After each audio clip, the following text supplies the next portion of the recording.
bit by a vampire or something, but nah, I hope my girlfriend doesn't see it because she's gonna be mad. But I mean, it was pretty physical. The one drive down the lane you get.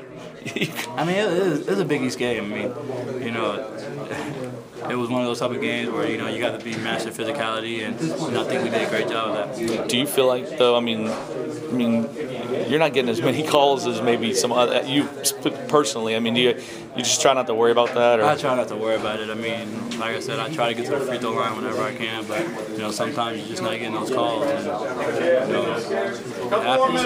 Russ is not getting as many calls as he used to get, and but we just got to continue to be aggressive and continue to play hard. After Saturday night, how nice was it just to get back out there and play? It's been a few days. You had a couple days off, and it feels good to just get back out there and play because you're not dwelling on the past. You're not worrying about it in practice, and the best thing everybody has short-term memory. I mean, nobody's gonna remember that game, although it was a 5 overtime game, but we're not gonna remember that. We're gonna continue to play hard, and like Coach said, we gotta go 7-0.